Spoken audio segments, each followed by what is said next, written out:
Bismillahirrahmanirrahim. Assalamualaikum warahmatullahi wabarakatuh. Tuan-tuan dan puan-puan, nama saya Profesor Dr. Muhammad Tajuddin.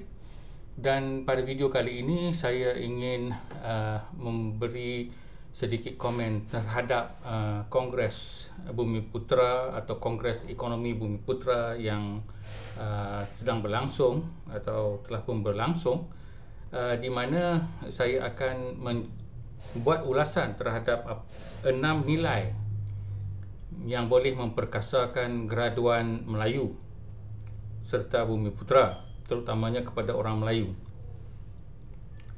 Jadi walaupun banyaklah perkara yang telah ditimbulkan di dalam Kongres ekonomi tersebut, dari sudut bantuan keuangan, dari sudut latihan dan dari sudut bagai-bagai sumbangan, tetapi kesemuanya itu akan gagal jika kita tidak orang Melayu ataupun graduan Melayu itu sendiri tidak mempunyai nilai-nilai yang kental, nilai-nilai yang boleh membantu untuk menjayakan apa-apa perkara yang telah disediakan oleh kerajaan Madani ataupun daripada sesiapa pun.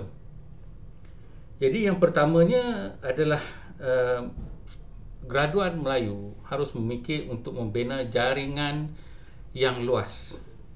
Jaringan ini adalah network.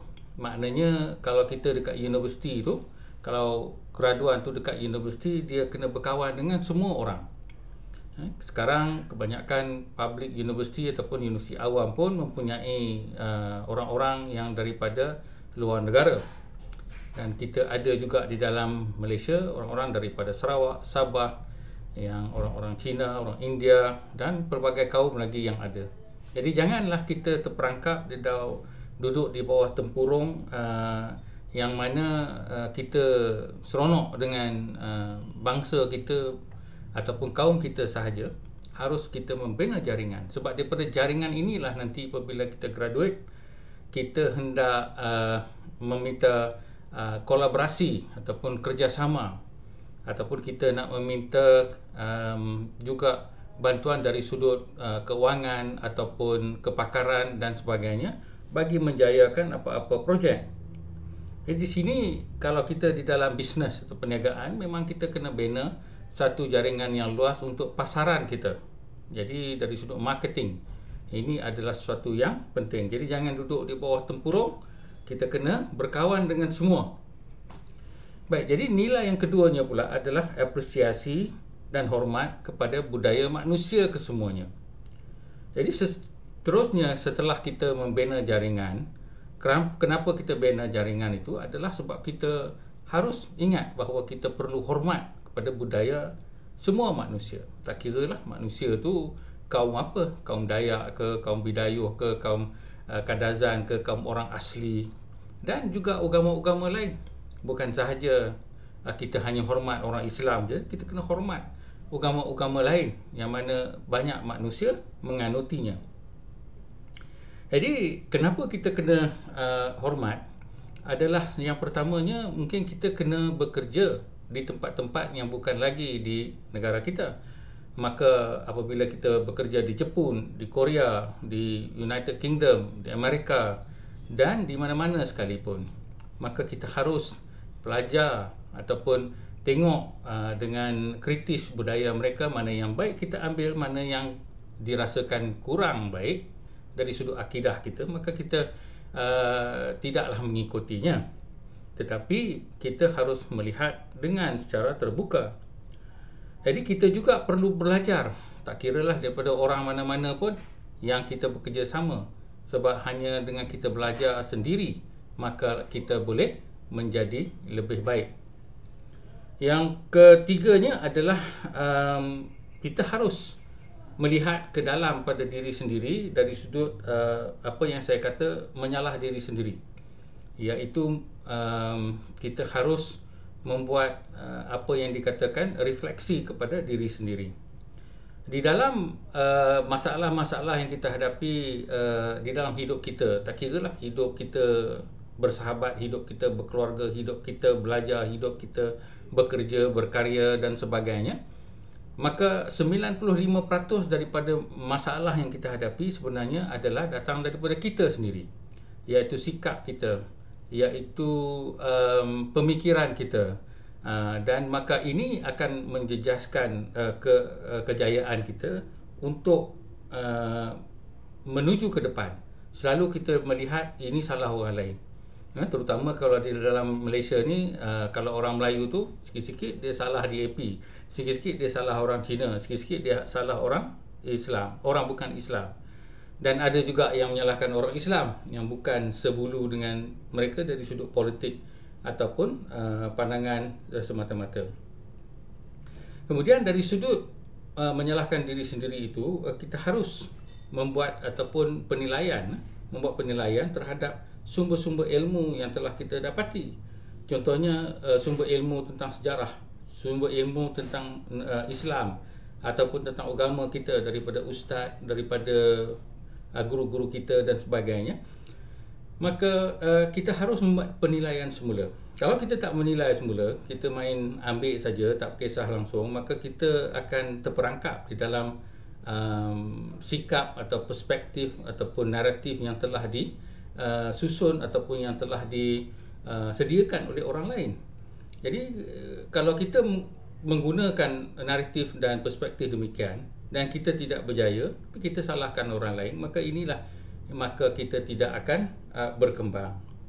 Jadi apa yang dikatakan muhasabah diri adalah sesuatu yang saya selalu yakinkan, di mana kalau kita menuding kepada seseorang tu salah, maka ada 3 lagi jaring menuding kepada diri kita sendiri. Ini bukan bermakna kita sentiasa bersalah di dalam apa-apa masalah.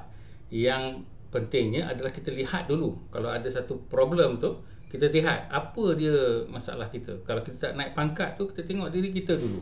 Jangan kita terus belasah apalah ketua ni ataupun kawan saya ni dan sebagainya. Kita kena tengok diri kita, kita buat muhasabah diri dan juga refleksi serta penilaian sendiri. Hanya kita saja yang boleh bergerak ke depan kalau kita nampak kesalahan diri sendiri. Kalau kita harap kesalahan atau kita anggap kesalahan orang lain, maka kita tak akan bergerak ke mana, sebab kita tunggu orang lain tu berubah. Dan banyakkannya orang lain tak akan berubah. Yang kita ni yang boleh berubah, sebab kita yang ada kawalan ke atas diri kita sendiri. Jadi nilai yang keempatnya adalah nilai berani mencuba. Maknanya kalau kita berani mencuba bermacam-macam perkara, maka kita akan banyak gagal. Saya selalu berkata kepada orang-orang muda yang tak naik pangkat, kepada profesor atau semadia, saya kata saya naik pangkat dari sudut awal di dalam karya saya, sebabnya saya lebih banyak membuat kesalahan atau kesilapan, dan sebab saya buat banyak kesalahan dan kesilapan adalah sebab saya banyak mencuba. Yang lain, kawan-kawan yang lain, mereka hanya menunggu ada orang memberi mereka peluang, maka barulah mereka. Kita tak boleh macam tu. Kita kena cari peluang itu sendiri. Maka kita perlu membuat apa yang dikatakan inovasi serta pemikiran yang lain daripada yang lain, sebab inilah cara kita mencuba, dan kalau lagi banyak kita mencuba itu, sudah tentulah akan berjaya. Dan hidup saya adalah di atas bukti bahawa kejayaan saya sekarang ini adalah sebab saya membuat banyak benda yang orang lain tidak buat. Jadi yang kelimanya adalah kita harus belajar, iaitu kita orang Melayu perlu menanam sikap untuk belajar. Belajar ni macam mana? Apa cara kita belajar? Bukan saja dengan tengok TikTok yang sekejap itu dan sebagainya. Kita perlu belajar. Yang pertama, kena membaca buku. Kena pergi dekat Kinokuniya tu dan beli buku-buku.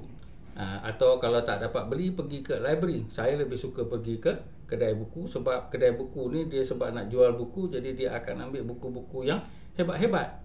Library ni dia orang kata apa, store. Dia tak ada nak cadang kat kita apa-apa pun untuk kita baca. Kita yang kena fikir sendiri. Jadi kalau kita pergi, kita jumpa dia punya katalog dia dan sebagainya, kita tak tengok buku yang ditonjolkan ke depan. Tetapi kalau di kedai buku, banyak buku yang hebat-hebat ditonjolkan ke depan. Jadi kita pun tertarik untuk beli. Maka membaca buku itu adalah cukup penting. Maka kalau kita tidak membaca buku, kita tidak melatih fikiran kita untuk berfikir macam-macam cara. Ada yang saya baca buku seorang profesor Yahudi yang muda daripada saya, mungkin separuh umur, tetapi sudah menjadi terkenal dengan pandangan terhadap sejarah kini, sejarah silam dan apa yang disebut sebagai sejarah masa hadapan. Bayangkan istilah sejarah masa hadapan. Jadi di sini the history of the future. Ini menunjukkan bahawa satu pemikiran yang beza dan yang luas. Jadi di akhir sekali ataupun yang nilai yang ke-6 adalah apabila graduan Melayu ini semua sudah kaya, maka kita jangan lupa untuk membantu orang-orang yang kurang upaya daripada kita dan juga orang-orang miskin supaya kekayaan kita itu, rezeki dan semuanya itu boleh mendapat berkat daripada kekayaan kita. Janganlah kita sombong, bongkak, menganggap bahawa kesemua yang kita buat itu adalah di atas diri kita sendiri, sebab sesungguhnya Allah Subhanahu Wa Taala memang memberi kita bantuan dengan cara yang banyak sekali, tetapi mungkin kita tidak perasan. Maka kita harus merendah diri untuk menerima kenyataan bahawa kita memang berusaha, tapi Allah yang menentukan. Jadi di situ adalah 6 nilai yang saya rasa kalau graduan Melayu jangan saja dengar bahawa kerajaan akan bagi bantuan ini, bantuan itu dan sebagainya, dan kita harap semua kekayaan dan juga kebaikan itu datang dengan kita sebab kita ni orang Melayu dan sebab ni kita Bumiputera, maka kita ni layak kalau bankrupt 4 kali pun ditolong macam tu dan sebagainya.